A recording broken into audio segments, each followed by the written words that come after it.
Olá, meus ouvintes do Anatomax, tudo bem com vocês? Peço àqueles que ainda não são inscritos que se inscrevam, curtam e compartilhem toda essa mensagem que eu deixo aqui para vocês e pretendo fazer isso com mais frequência semanalmente.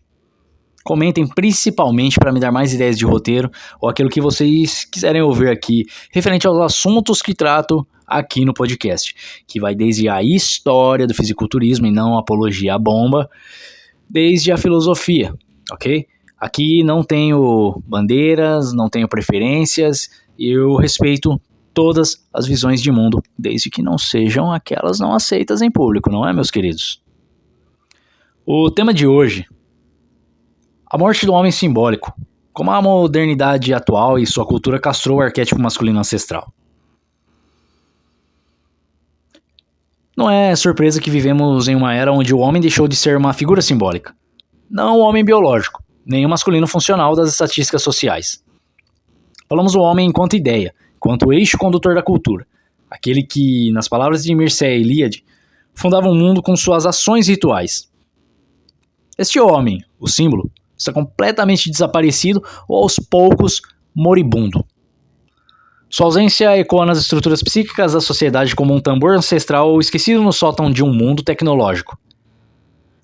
Esse capítulo de hoje não é um manifesto moral e nem um apelo ao retorno a estereótipos antiquados de seja homem, cresça uma barba, e case, tenha filhos e blá blá blá blá blá blá blá. É uma investigação, uma escavação simbólica e um retorno principal aos tempos em que os mitos falavam verdades mais profundas que esses manuaizinhos de comportamento em muitos canais de YouTube por aí. E talvez até eu esteja falando besteira. Aqui cruzaremos a antropologia de Levi-Strauss, os arquétipos de Carl Gustav Jung, os mitos universais mapeados por Joseph Campbell, a decadência cultural descrita por Oswald Spengler, o niilismo dele, que eu sempre mencionei aqui em todos os episódios, Friedrich Nietzsche, e o silêncio profético de Simone Weil. O objetivo? Reconstruir o túmulo do homem simbólico para entendermos o que perdemos e talvez, muito talvez, o que ainda podemos recuperar em nossas vidas pessoais. A masculinidade não nasceu com a biologia. Ela se construiu no símbolo. O homem ancestral não era apenas o caçador ou o guerreiro, era o mediador entre o mundo visível e o invisível. No xamanismo das primeiras tribos, como aponta Mircea Eliade em O Xamanismo e as Técnicas Arcaicas do Êxtase, o homem era o que atravessava o êxtase, que deixava o corpo para servir de ponte entre o mundo espiritual e o mundo terreno. No mito grego, era o herói que descia ao Hades para descer e depois retornar com sabedoria. O exemplo disso é Orfeu, que buscava Eurídice nas sombras. No Egito Antigo era Osíris desmembrado e renascido como juiz do mundo dos mortos. Esses não eram apenas personagens, mas representações da jornada simbólica masculina. Carl Jung definiu esse movimento como a jornada de individuação, que é um processo de integração entre os opostos internos, onde o homem precisa confrontar sua sombra, reconhecer os seus arquétipos e atingir o self, um centro que transcende o seu ego. Em sua obra O Homem e seus Símbolos, Jung afirma: o símbolo representa algo que não pode ser adequadamente expresso por palavras ou por conhecimento consciente. Mesmo nas sociedades tribais escritas por Claude Lévi-Strauss, como nos mitos ameríndios ou em O Pensamento Selvagem, o masculino nunca era reduzido à força física, apenas e tão somente. Era o depositário da estrutura simbólica da tribo. Os iniciadores, os transmissores da memória oral, os contadores de mitos que organizavam o tempo e espaço, conferindo sentido ao caos, e aqueles anciãos. O declínio da figura simbólica do homem começa com a perda do mito como linguagem da verdade. A modernidade substituiu o mito pela ciência e depois pela técnica. Aqui vai um disclaimer antes de eu mencionar, ok? Eu não sou socialista nem de esquerda, não defendo nada. Ok? Ivan Illich, o Lenin. Sim, aquele da Revolução de 1917. Em seu livro A Sociedade Sem Escolas, aponta que a técnica, ao substituir a ética, converte o ser humano em instrumento de produção, afastando-o da sua condição simbólica. Nietzsche já havia anunciado: Deus está morto em A Gaia da Ciência. Essa frase, muitas vezes mal interpretada, para variar, é um aviso trágico. Sem Deus, como um símbolo, morrem também os fundamentos simbólicos que organizavam a existência, inclusive a do masculino. O herói foi substituído pelo trabalhador, o sábio pelo especialista, o sacerdote pelo Carlinhos do RH. A ritualização da passagem, ou a iniciação, desapareceu. Na ausência de mitos, proliferaram os simulacros. Jean Baudrillard, em Simulacros e Simulação, define o simulacro como algo que substitui a realidade por uma hiperrealidade, uma cópia sem seu original. O homem moderno vive versões caricatas de si próprio. Aquele sedutorzinho pua no Instagram, o empresário high performance que caga regra na tua vida, e o rebeldinho de podcast. Todos personagens sem eixo e sem transcendência. Até sem importância. A masculinidade simbólica foi castrada pela cultura da performatividade. Em vez de rituais de passagem, temos checklists de produtividade. Em vez de silêncio interior, hiperestímulo. O homem hoje não é mais um elo com o cosmos. É um nó dentro do algoritmo. Christopher Lasch, em A Cultura do Narcisismo, descreve o sujeito moderno como um ser esvaziado de interioridade, que busca validação externa incessantemente. O homem simbólico que outrora via a si mesmo como parte de um drama universal, agora se vê como centro de um espetáculo privado. Seu espelho não é o rio de Narciso, mas a câmera frontal do smartphone. Daí emerge então o masculino líquido, um conceito que eu emprestei de Zygmunt Bauman, especialmente em Modernidade Líquida e Vida Líquida. Um sujeitinho desprovido de forma, volátil e inconstante. Vive no presente contínuo de timeline, sem profundidade, sem raiz, sem passado ou horizonte metafísico. As civilizações antigas sabiam que a masculinidade era formação. Os gregos tinham a paideia, conceito principalmente central em Werner Jäger, em sua obra A Paideia, a formação do homem grego.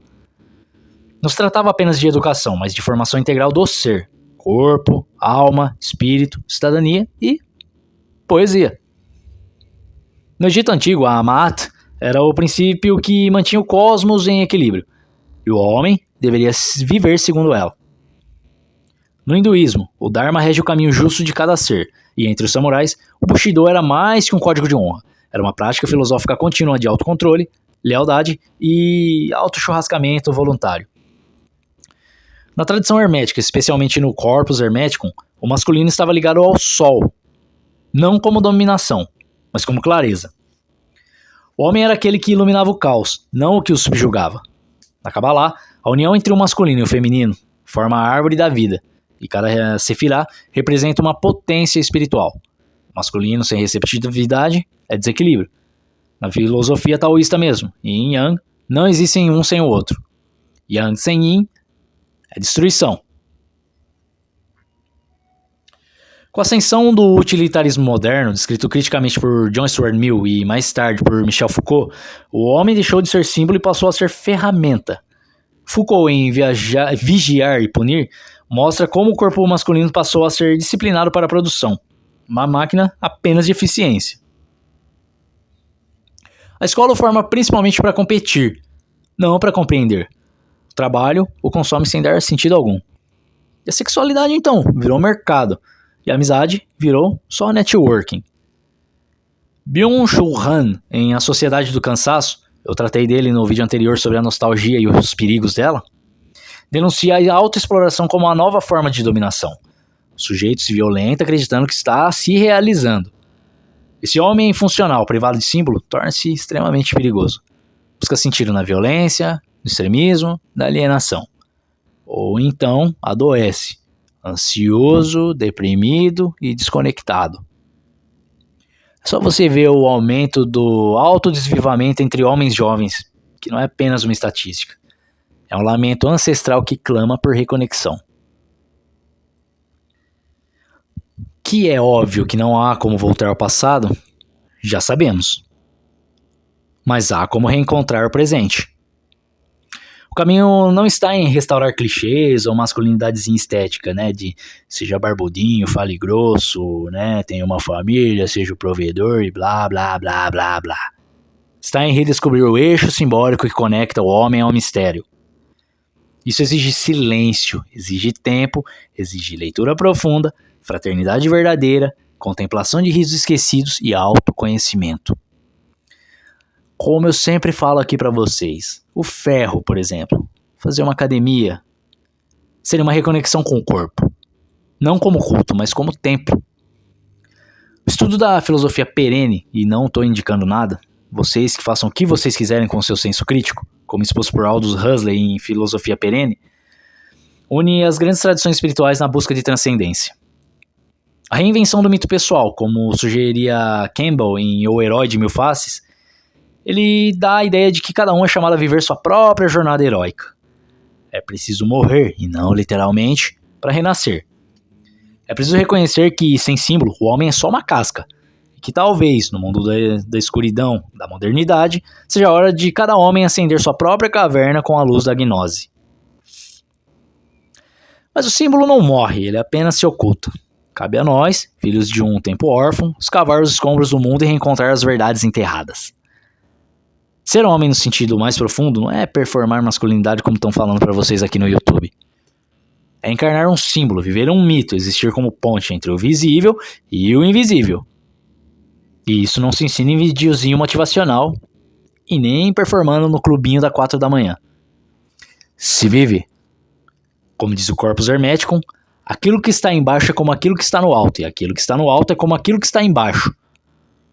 Que o homem símbolo renasça. Não como estátua, mas como verbo. Forte não é o que fica berrando, não é o que grita. É o que silencia e permanece de pé diante do caos.